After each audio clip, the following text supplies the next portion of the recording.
What are you waiting for, a science fair splash? Max sat in Mrs. Johnson's classroom, trying to contain his mischievous grin as he listened to her warning. One more prank, Max, and you're out of this school, she said, her eyes stern but a hint of amusement dancing in their corners. Max nodded solemnly, but his mind was already racing with ideas for the ultimate science fair prank. Later that day, Max met up with his best friends, Jake and Emma, in the schoolyard. We need to come up with something epic, Max said, eyes shining with excitement. Jake and Emma exchanged a skeptical look, but Max's enthusiasm was contagious.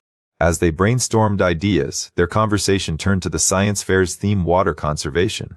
We could build a robot that launches water balloons at people, Jake suggested, a grin spreading across his face. Max's eyes lit up. Genius.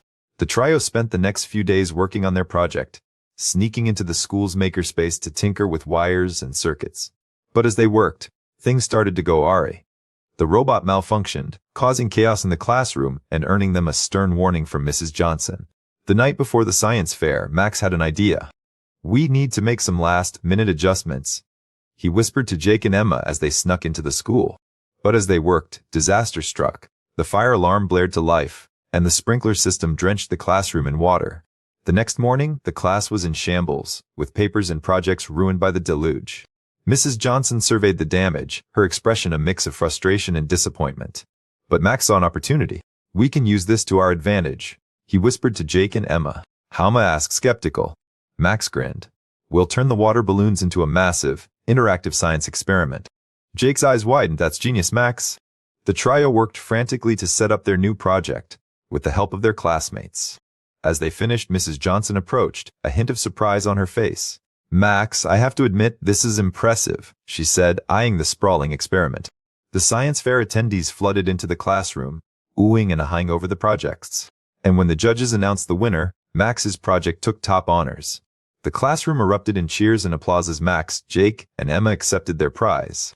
Mrs. Johnson smiled, her eyes shining with pride. I'm glad I didn't expel you after all, Max, she said, winking at him. The science fair was a huge success, with Max's project being the star attraction. As they accepted their prize, Max's friends high-fived him, grinning from ear to ear. Mrs. Johnson beamed with pride as she handed them a trophy and a certificate. I must say I'm impressed, she said, her voice filled with sincerity. Not just by your project, but by the way you worked together to create something truly amazing. Max's face flushed with pride as he looked at his friends. We make a pretty good team, Jake said, clapping Max on the back. Yeah, and we learned that sometimes taking risks and making mistakes can lead to something awesome, Emma added. The classroom erupted in cheers and applause once again, with their classmates congratulating them on their win.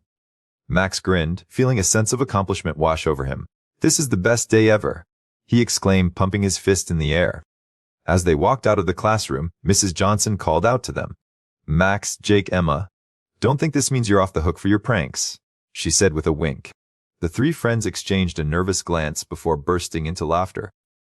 As they walked down the hallway, Max turned to his friends with a mischievous glint in his eye. You know what this means? We've got to top this at next year's science fair. Jake and Emma groaned, laughing. The scene faded to black as the three friends continued down the hallway, already brainstorming their next big idea. The night before the science fair, Max snuck into the school with Jake and Emma. They crept through the darkened hallways, trying not to get caught by the janitor or security cameras. Their mission was to make some last-minute adjustments to their robot project. But as they entered the classroom, Max's eyes sparkled with mischief. Guys, I've got a better idea, he whispered, his voice trembling with excitement. Jake and Emma exchanged a wary glance, but Max's enthusiasm was infectious. What is it? Jake asked, his curiosity piqued. Max grinned mischievously. Let's rig the fire alarm to go off at exactly 8 a.m. tomorrow morning. Jake and Emma gasped in unison. You crazy? Emma whispered, her eyes wide with concern. But think about it, Max said, his voice filled with persuasion. The whole school will be evacuated, and we'll get to see the looks on everyone's faces. Jake hesitated for a moment before nodding in agreement. Emma shook her head, but eventually succumbed to peer pressure. Together they set the fire alarm to go off at 8 a.m. sharp. But as they made their escape, Max's phone slipped from his pocket and landed on the floor with a loud clang. The sound echoed through the empty classroom, making them freeze in terror. Suddenly, the fire alarm blared to life, and the sprinkler system activated, soaking the entire room. The next morning, Max, Jake, and Emma stood outside their classroom, watching as the fire department arrived to investigate. Mrs. Johnson stormed out of the school building, her face stern with anger. "Max, I should have known better than to trust you," she said, her voice firm but controlled. But just then, the principal, Mr. Smith, appeared at her side. "Hold on, Mrs. Johnson," he said, a hint of amusement in his voice. "I think we should let Max and his friends explain themselves." The three friends exchanged nervous glances before Max spoke up. "We were trying to create an interactive science experiment using the water balloons," Max explained. "But things got out of hand. Well, you saw what happened." Mrs. Johnson raised an eyebrow, impressed despite herself. "I must admit it's a creative solution," she said. "But next time, let's stick to the plan, shall we?" The science fair was still on, and Max's project became the star attraction. Instead of getting expelled, Max, Jake, and Emma won first prize for their ingenuity. The classroom erupted in cheers and applause as they accepted their award. As they walked off stage, grinning from ear to ear, Max turned to his friends and whispered, "You know, sometimes taking risks and making mistakes can lead to amazing results." Jake and Emma nodded in agreement, already planning their next adventure. Thank you.